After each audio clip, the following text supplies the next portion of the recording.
Hi, welcome to my show. My name is Susan Rushton and this is Olio. And before we go any further, I want, as always, to explain what Olio means. It's essentially, it's short for olla podrida, which is Spanish for rotten bowl or rotten pot, whatever you want. And it's a Spanish-Portuguese dish with essentially everything in the world in it. Pork in all its iterations, pig's feet, sausage, bacon, etc. And as well as chicken, chickpeas, cabbage, carrots, beans, pig's ears, did I say that? Onions, garlic, essentially everything in the world in it except Wheaties and naan. That's one definition. Another definition is that olio is what comes in between acts of a melodrama. You might have somebody singing, you might have somebody juggling, you might have somebody doing a skit, and none of it has anything to do with anything else, and none of it has anything to do with the melodrama. So in other words, it's apples, oranges, and a monkey wrench. So welcome to my monkey wrench. Today, my guests are Sarah Brickler, who is a trustee of Auburn Union School District, and Heather Leslie, welcome Heather, who is the Auburn Union School District Business Officer. And they have come to talk with me and share information about the upcoming school bond election, Measure E. Auburn Union School District. So, ladies, welcome. Thank you. Thank you Thanks for having joining me. us. And thank you for approaching me at Farmers Market a couple of weeks ago. We're grateful to be here. And before we go any further, I want to just quickly get the information about the Measure E school bond election out. This is to retain / attract quality teachers, provide students with a well-rounded education in science, technology, and engineering / math by upgrading deteriorating classrooms, / schools, removing asbestos, what a good idea, / lead paint, repairing roofs and gas lines / electric wiring, and maintaining safe school drinking water. That's what we're going to vote on. Shall the Auburn School District, Union School District issue $45 million in bonds at legal rates so that the annually levying approximately $28 per $100,000 of assessed valuation. So that's about probably about $100 for each person who owns, each family who owns a house. Right, we're estimating about $115 on average per individual or per household, and so that's $9.50 a month. Yeah, I can do that. And before we go any further, we talked briefly before we started that I thought, wait a minute, what if I think this is a good idea? What if I would like to contribute either more or some if I don't live in the Auburn Union School District area, like I live in Meadow Vista, and I don't have kids, but I think supporting these schools is a good idea. How could I help as well? Well, there's a couple different ways. Obviously, we take any support, so word of mouth, letting everyone know that this is something. Give us money. that's of value to vote on, obviously. If somebody wanted to donate to the campaign, the website has a means in which to donate, or checks can be made to Yes on Measure E. Yeah. And also, we have some phone banking that we've been doing, trying to call and reach out to our community, and that's something they can also volunteer for. Okay. So the website is Auburn Schools YesOnE.org. Auburn Schools YesOnE.org, or you can Gmail Auburn Schools YesOnE @gmail.com, or you can make a phone call 530-830-2529. So here's a really dumb question. Why do you think this is a good idea? The two of I'll you. let you start, Sarah. Okay. Okay. So Auburn schools have been educating generations of children in our community. And some of our schools date back as far as the 1940s. Our newest schools that we're very proud of that we were able to build were built in the mid-1990s. And so Which is, that doesn't seem that long ago, but when you but it really isn't. when you do It the is. math, you know, we're Yeah. like approaching 30 years since we've Oh built my. our newest schools. Yeah, and they still look new. They look brand new. Right. I mean, they're new to us, but you know, these children, these students deserve to learn in updated facilities. What we're seeking to do is to repair and modernize and work with what we have, and make some updates. You know, we have a lot of facility needs that are not funded by the state. We receive some funding locally, but we've been really concentrating our efforts on debt repayment. Most of the money that we receive has been going to pay back. We just paid back this enormous, nearly $40 million debt associated with building some of those new schools. Yeah. Okay. And so, And they're not paid for yet completely. no, we paid. They are now. Yeah, that was a big. They are now. That was a big win they are for now. us. They're paid for. They're paid Yes, for. but Okay. you know, They're we ours. don't receive enough money currently to make the sort of repairs and to modernize our schools the way we need to. They're just that we need to fix leaky roofs. We need to update plumbing that's out of date. We need to make sure that the classrooms are appropriate for teaching and learning in the year 2022 with updated internet connections and, you know, ability for students to collaborate and to work in ways that will help them in their, you know, future education and in the workforce moving forward. So we have a lot of needs, and we don't have a way to fund this other than going out and asking for our community's support. Yeah. Have you come across people who say, "Oh heck no, of course not"? I mean, I think that happens with any type of measure. You're going to have Oh. that, and I mean, and I can't say that I completely disagree with them. I mean, anybody, especially in these times, that's thinking about an additional set of money, even if it is like we just talked about, you know, $115 a year, you know, off Cest Valley. But I think the key for it also is that I don't know if everybody really understands what we have to do in order to be accountable for it. So it's not like we can just take this money and just, you know, pay administration with it. We can't do that. Yeah. We have a project list that we have to formulate that goes with the ballot measure that we have to adhere to. And we have to host a bond oversight committee if the measure is successful, that essentially once everything's expended, they meet usually like quarterly, or they can meet more to review the expenses, make sure they match with the project list, make sure they're lawful. So we have a lot of things in place that we're trying not to, as she said, you know, we're trying to work with what we have. So it's not like we're going out and saying, we just want money to rebuild something new. We really want to be fiscally conservative as far as it goes with, you know, how we're approaching this, how we're doing the project so that we can maybe get some funding from the state. The state of California funds a little bit of facilities, but you have to have a local match. And you have to have matching money with it. And we're just not in a position, unfortunately, to do that. So we can't even get access to some of those state funds. So the fact that we're really trying to utilize this in a manner to, you know, get the most bang for our buck. Yes. And be very mindful with how we use our taxpayers' money. I think that's the piece that a lot of those no's need to understand. Yeah. May I add to what Heather was saying? Is that there are just yes. there are a number of taxpayer protections. She was talking about the Citizens Oversight Committee that would oversee the work. There are also independent audits. So there's a lot of kind of checks and balances for the money.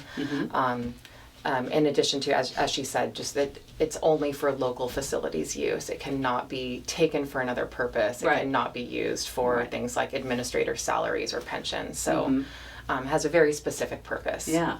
Yes. And I'm a volunteer at Rock Creek School. Oh, wonderful. thank you. Yeah. One of our schools, yes. Yes, and I'm in love with these second graders, just in love. And the idea of having them have to breathe asbestos, wait a minute. I don't want them to breathe asbestos. I have no idea.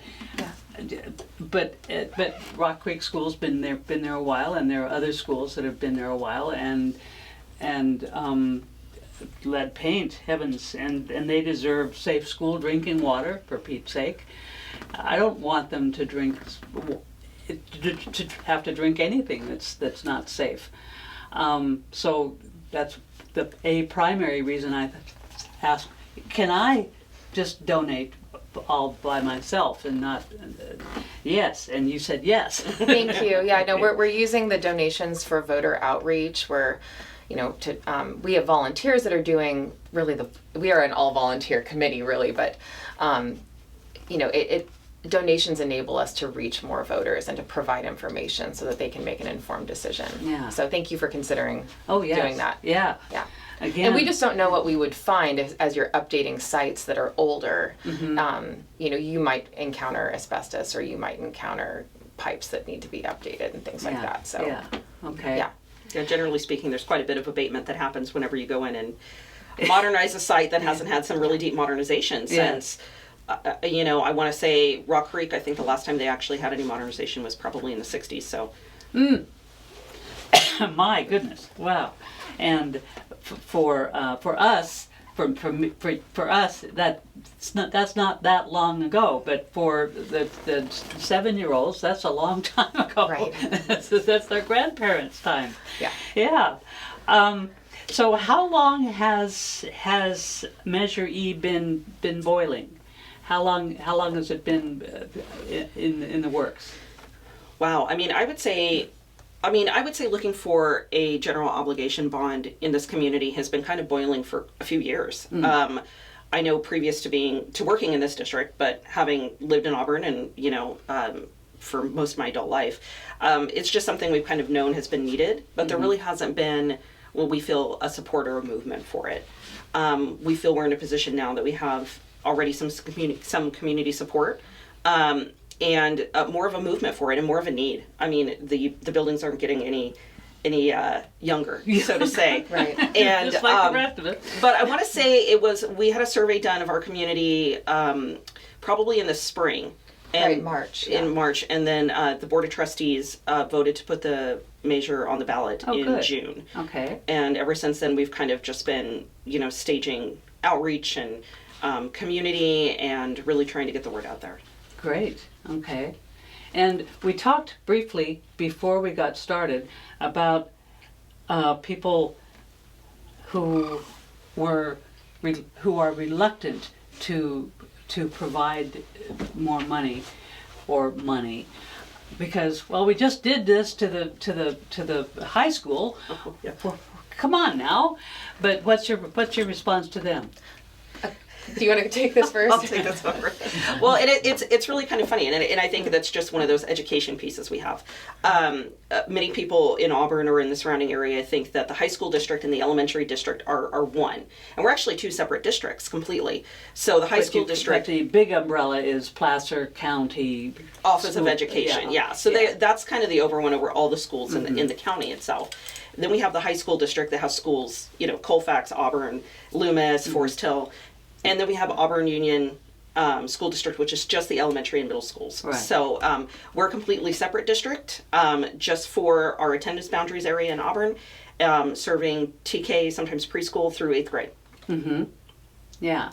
Okay. So really anything that they would have, pushed for or voted for or be paying on for the high school district. It's wonderful. It's wonderful. It's fantastic. Right. Look but what's happening. But that's the high school. Exactly. Yeah. It's the high school. That doesn't trickle down to us. Yeah. Unfortunately, no. Yeah. Right, we don't want to leave out the elementary and middle school students out of this opportunity. No. As a taxpayer, I'm currently paying property taxes towards the projects at Placer Union High School District and also at Sierra College, but as a district, we have to go out separately and ask the community for support. Yeah. Yeah. Yeah.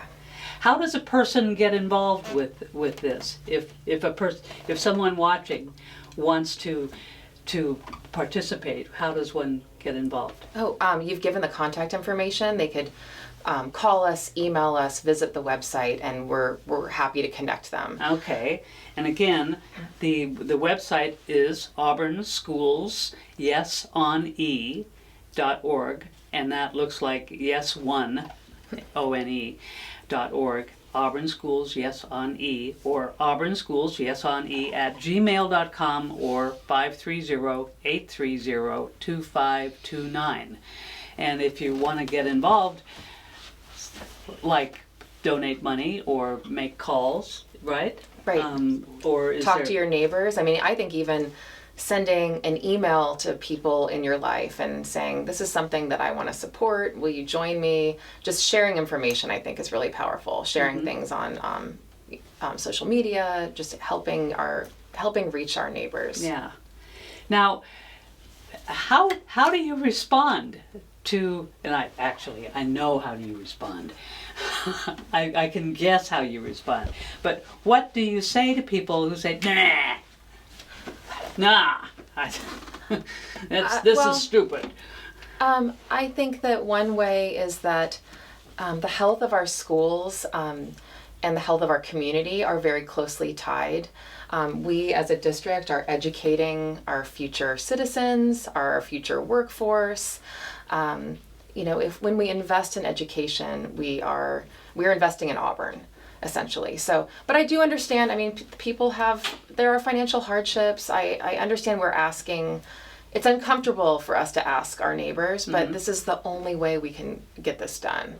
And so I feel compelled to make the ask because it's so important, and because our students and the children in our community deserve to learn in a safe and up-to-date modern school setting. Yeah. So, I mean, I do understand that sometimes, that it's I mean, people don't enjoy being taxed, right? Like no one. I don't think anybody wakes up and like, you know what I want to do today? Right. Get taxed. Right. So I know it's kind of it's a challenging thing to ask for that support, but if we don't do it, we're just letting our schools deteriorate more, schools down and letting our kids down. Right. Yeah. And I think to piggyback off of that, I mean, as you talked about, the community being tied, I mean, one of the things that people always look for when they're looking into community or looking to invest or, even, house valuations is what the community is like, what the schools are like. And, breathing life into these schools really is breathing life into our community. And, while it may cost a little bit here, you end up reaping those rewards later, even if you don't have kids in the school district. So I think it's really important to keep that in mind as well. I mean, we try to look at the community holistically, and I think that's a big piece of it. Yeah. Right. We hear that if a business is considering moving to Auburn, that one thing that they ask, probably the first thing they ask is, what are the schools like? Yeah. And so if we can support our schools, then, we're supporting more economic development and just a better, stronger community. Sure. Now, Sarah, you are a trustee of Auburn Union School District. Are you a teacher? Are you... So I am. I got involved because I'm a parent. Okay. I have 2 kids that are in the district, and I saw at the time that there weren't parents serving on this, or parents of current students serving on the school board, and I ran for office 2 years ago. So I have 2 more years on my term. Okay. Yeah. So I think I always loved school. I had a really positive public school experience growing up, and once my kids started attending public schools and Auburn Union School District, I was just excited to be back in a school community again, and have gotten involved in a lot of different ways. Like, how old are they now? 8 and 5. And are they aware that you're on the school board? Maybe somewhat. I hope not too aware, because I don't want them to think Mom, they can get away with anything. No, don't say that. Yeah. I try to completely stay out of that. Okay. But it's just I've really enjoyed being part of our school communities and being able to volunteer in the classroom and do some work to support their school, and then now as a trustee trying to support all of the students in our district and all of the schools that we operate. This is certainly one way to do that. Yeah, no, I felt really compelled to to do anything I can to support this. It's really important for all of our students. Yeah. And to be able to provide a well-rounded education, there's a connection between updated classrooms and being able to better equip our students in science and technology and engineering and the arts and math. So Yeah. there's so many things that Measure E can help us with too. It's about making our schools more accessible for students and staff and families with disabilities. There's a whole safety and security component to this. We've been reaching out to our public safety partners because there's a potential, connection between, like fire safety and having up-to-date sprinklers and in school security that Measure E could help us accomplish. Oh, cool. Yeah, so that it's really multifaceted, all the different ways that Measure E could improve our school facilities and also the quality of the teaching and learning that we can provide. And make the teachers more content. Right. I want to actually touch on that because somebody asked me this question last night. They were saying, it says that you want to retain and attract quality staff and teachers through Measure E. And I just wanted to be clear, it's not by paying them. We can't pay their salaries or With this benefits measure, with right. this money. But the thinking is they that are if you... comfortable.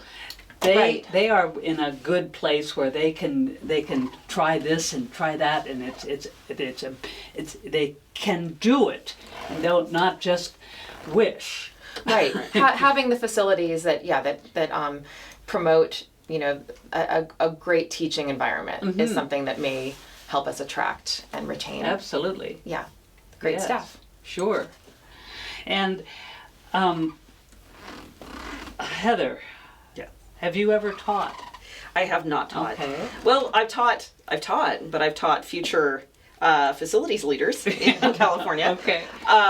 No, I actually, I've been in school districts, or I should say in public schools for quite some time, since I was 25. Why? Oh, that's a great question. I really just wanted to get out of banking at the time. But You succeeded. I succeeded. started with County Office of Education and kind of worked my way up from there, and was a director of facilities for many years. Did consulting throughout the state of California, and after getting certified to be a CBO, I had the opportunity to come to my hometown and serve there. So Great. I'm very blessed that I've been able to come back here and work in Auburn. And this was your hometown? Yes. You grew up here? Yes. Oh my! Yes. So we have people here I'm a graduate of Placer High. who know what they're doing.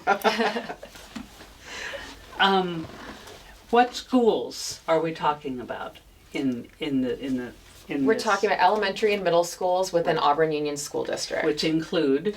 Well, currently we have E.V. Kane Middle School, and we have 4 other elementary schools. So Okay. So Sky Ridge, Rock Creek, Auburn Elementary, and then Alta Vista.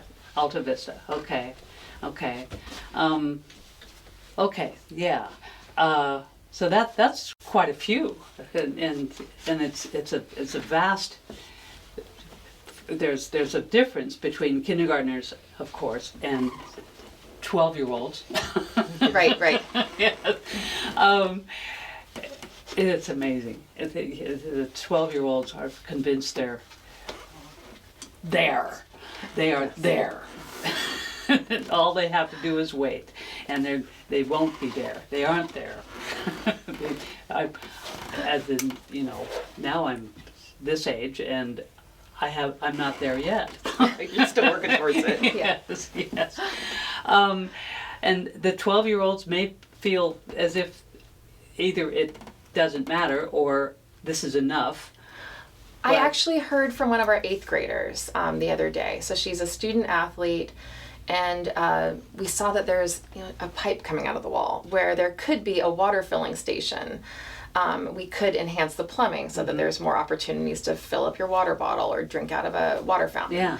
And so she told us that it would be so helpful if we just had more She has water eyes filling and a stations. brain. Wow. Right. Okay.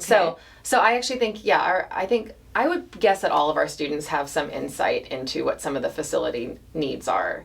Yeah. and how we could. I bet if we were to go walk the classrooms, they could give us a lot of great I'm sure ideas they will. about Yes, absolutely. about Yeah. what changes we could make. Ceiling tiles that are hanging down and. Flooding play areas, and I think that they really experience it firsthand. What some of the needs are. Yeah. Yeah. And we're informed though by our facilities master plan, and as Heather said, part of the bond is we had to submit a project list that clearly identifies all the different areas in which we could make changes. Okay. And it's things like the infrastructure, the roofs, the plumbing, the the safety and security measures, the access, like for individuals with disabilities. So it's all Interior, exterior Yeah. modernizations, Right. field replacements. and all of this is field replacements. Everybody talks a lot. If you've been out watching soccer games or softball or baseball at our campuses, you'll see that our in addition our ability to host sports events is impacted by the state of our okay. current fields. Okay. And I did read information that the school bond, all about Measure E, the school bond election, Auburn Union School District, to retain it, et cetera, all this stuff. But that's just 11 lines of large print. 7 lines of large print. There's more information if you go on to Auburn Schools yesoне.org, which is where I found the information about the school bond election. May I ask or add that we have a question and answer page on the website that is incredibly detailed. It goes into so many different scenarios and it can be very helpful. But we're also always happy to take questions from the community. We really want people to feel informed and comfortable with why we're pursuing this and what an incredibly positive impact it could have on our community and for our students. Yeah. Yes, and there's a story about a person who knows how people began. That she was asked, how do we figure out what's the first evidence of community? And the evidence was of a thigh bone that got healed, and that was because animals, if they break a thigh or break a leg, they die. This person had care. It couldn't have done it by himself. Right. He had care, which means here's community. And this is more evidence of community. I love the idea. I just love the idea. Yeah. So just for fun, let's just name the date of the election. Oh, sure. It's Tuesday, November 8th, 2022. Just in case anyone's watching Tuesday, this November years from now. 8th, 2022. Yes, that's the second Tuesday of November. Okay. Right, and ballots are going to be mailed out the week of October 10th. So, I Okay. mean, it's just right around the corner that you'll right. start receiving mail-in ballots. Great. So, so please, we're asking the community to vote yes on Measure E. Some people have even asked me, so which, how do... Yes. It's yes Vote on yes. Yes on Measure E. Okay.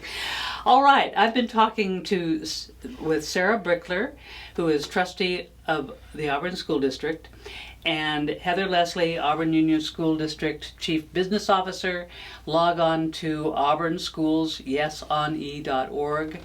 Ladies, thank you very much for joining me. Thank you so much for having us. Thank you for having us. Yes. And thank you for watching.